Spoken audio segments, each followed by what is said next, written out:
بسم اللہ الرحمن الرحیم. آپ کا میزبان عادل سعید قریشی تھنک پاکستان کے توسط سے آپ کے خدمت میں ایک نئے موضوع پاکستان اور سال نو لے کے حاضر ہوا ہے. نئے سال میں ہم نے بحیثیت پاکستانی قوم کے پاکستان کی نظریاتی بنیادوں پر کام کرنا ہے اور تشکیک کے مارے ذہنوں سمیت اپنی نئی نسل کے قلب و اذہان کو ان تمام شکوک و شبہات سے پاک کرنا ہے جن کو پاکستان دشمن ذرائع اور وسائل گمراہ کر رہی ہیں. ان گمراہی میں 3 نکات خاص طور پر اہم ہیں. پہلا ہے بھارت کے ساتھ تجارتی مراسم، دوسرا اسرائیل کو تسلیم کرنا، تیسرا قادیانی کو اقلیت قرار دینا. 21ویں صدی کے چیلنجز کا سامنا ہر قوم کو انفرادی اور اجتماعی سطح پر ہے. پاکستان بھی ان چیلنجز کا سامنا کر رہا ہے. 21ویں صدی میں پاکستان کیسے اپنے معاملات اور مسائل کو حل کرے، ریاست اور حکومت کی مساوات کیسے فعال ہو جائے، پاکستان کا کل کیسے محفوظ تر ہو جائے. بھارت کے ساتھ تجارت کو بھی ہمارے چند نام نہاد دانشوروں نے بجارت بنا دیا ہے. دیکھیے، پاکستان کی خوشحالی ہمیں ہر صورت عزیز ہے اور ہر پاکستانی یہ چاہتا ہے کہ پاکستان میں آسودگی آئے اور اس کی سرحدیں مامون ہوں. افغانستان کی منڈی تک بھارت کو راستہ دیا جائے گا تو اس سے بھی پاکستان کی خوشحالی میں اضافہ ہوگا. بھارت سے ٹماٹر پیاز کی خرید و فروخت سے بھی ہمارے مسائل میں کمی آئے گی. اور خود پاکستان کو کیا یہ فائدہ کم ہے کہ وہ بھارت جیسے بڑی تجارتی منڈی تک رسائی پائے گا؟ لیکن پاکستان کی اس حوالے سے بڑی رکاوٹ کشمیر ہے اور کشمیر کا حل باقی سارے معاملات کا بھی حل ہوگا. سی پیک سے بہت سے ہمسایہ ممالک کو پاکستان کے گرم پانیوں تک رسائی چاہیے ہے. تو پاکستان کو اس سے کوئی مسئلہ نہیں سوائے بھارت کے کہ وہ ہمارے بھائیوں اور بہنوں پر ظلم ڈھائے جا رہا ہے. گزشتہ سال کے کشمیر میں کرفیو اور آرٹیکل 365A جیسی قانون سازیوں کے باوجود سی پیک اور افغانستان تک رسائی کیوں کر ممکن ہو سکتی ہے؟ پھر آئے روز دھمکیاں، LOC کی خلاف ورزیاں، بین الاقوامی سطح پر پاکستان مخالف سرگرمیاں، پاکستان سے افغانستان تک رسائی کی بھیک تو مزہ خیز بات ہوئی.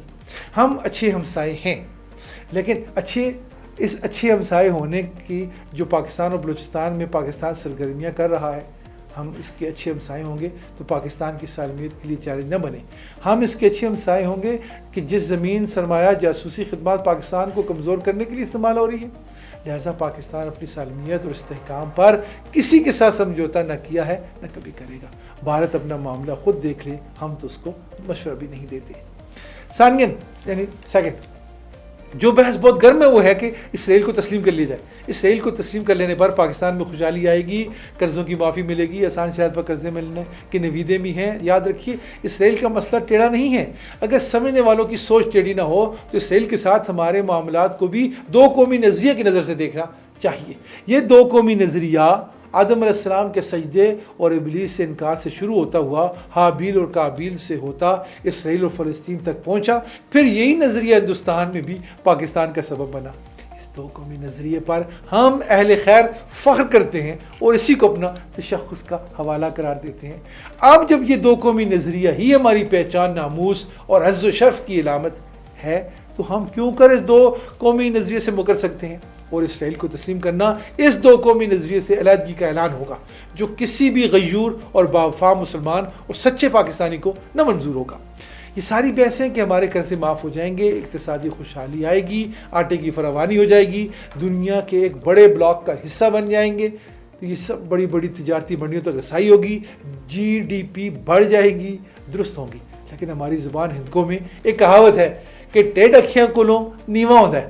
ترجمہ اس کا یہ ہے کہ آپ کی آنکھ کو شرم سے جھکنا نہیں چاہیے. ایسا نہ ہو کہ آپ دشمن کا کھاجا کھا لیں اور پھر اس کے سامنے شرمندہ بیٹھنا پڑ جائے. لہٰذا ہمیشہ اپنی بھوک یا ضرورت پر غیرت، خودی اور حمیت کو اہمیت دینی چاہیے. سال نو کو پاکستان میں خوش آمدید، لیکن اس پاکستان میں کہ جس کی بنیاد 2 قومی نظریے پر ہے، اس پاکستان میں جس کو اہل پاکستان سے اسلام کا کلہ بنا کر اپنے قائد کے سامنے سرخو ہونا ہے، اس پاکستان میں جہاں اسلامیان ہند کی ثقافت اور ان کا تشخص محفوظ رہ پائے گا جیسا کہ علامہ اقبال نے سوچا اور بیان کیا، اس پاکستان میں کہ جہاں مسلم اکثریت اور غیر مسلم اقلیت کے شہری حقوق ایک سا ہوں گے، اس پاکستان میں کہ جس کا مزاج اسلامی فلاحی ریاست کا ہوگا، اس پاکستان میں جہاں انصاف اور عدل کا نظام نافذ ہوگا، اس پاکستان میں جہاں دہشت گردی، تخریب کاری، بدعنوانی، منی لانڈرنگ، ٹیکس چوری، کک بیکس، کمیشن خوری، سفارش، اقربا پروری، ذخیرہ اندوزی، غیر اسلامی بینکنگ، مغربی ثقافت سے بیزاری پائی جائے گی۔ اس پاکستان میں کہ جہاں لسانی، نسلی، علاقائی تعصبات سے نفرت کی جائے گی، جہاں اسلامی بھائی چارے کا چلن ہوگا، جہاں مسلکی بنیادوں پر غنڈہ گردی نہیں ہوگی، جہاں قومیت سے بڑھ کر ملت کے لیے چاہت ہوگی، جہاں زر صحافت کا چلن نہ ہوگا، جہاں اسلامی شعار عزیز رکھی جائیں گی، جہاں اسلامی اقدار پر فخر کیا جائے گا، جس پاکستان میں فرد کے حقوق کی پامالی نہ ہوگی، جہاں ہمسائے کے حقوق کا پالن ہوگا، فرد کو قلبی اور ذہنی سکون حاصل ہوگا، جہاں ہر شہری کو اپنی ترقی اور خوشحالی کے برابر مواقع حاصل ہوں گے، جہاں حکومت انسانی طرز عمل سے کی جائے گی، جہاں شاہراہیں جنسی زیادتیوں سے پاک ہوں گی، جہاں کے گاؤں اور قصبوں میں پاکستان کی مائیں بیٹیاں ہی نہیں بلکہ حیوان بھی انسانی ظلم، ہوس اور حرص سے معمون ہوں گے۔ ایسا پاکستان کوئی خواب نہیں، ایسا پاکستان ہم نے بنانا ہے۔ یہ پاکستان بنانے والے ہاتھ اور ذہن کالجوں اور یونیورسٹیوں میں ہیں۔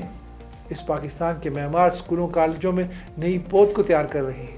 اس پاکستان کی تعمیر کرنے والے بہت جلد اپنے مشن کو مکمل کریں گے، اور پھر اس مملکت خدا داد کے دشمن ہمیشہ کے لیے بے نیل و مرام ہو جائیں گے۔ یہ حقیقت ہے کہ پاکستان جس کا گزرا کل مضبوط ہاتھوں میں تھا اور اس کا آج آئینی ہاتھوں میں ہے، اور آنے والا کل فولادی ہاتھوں میں ہوگا انشاءاللہ۔ اپنا خیال رکھیے گا اور پاکستان کے بارے میں سوچتے رہیے گا۔ پھر حاضر ہوں گا، اپنا خیال رکھیے گا۔ السلام علیکم۔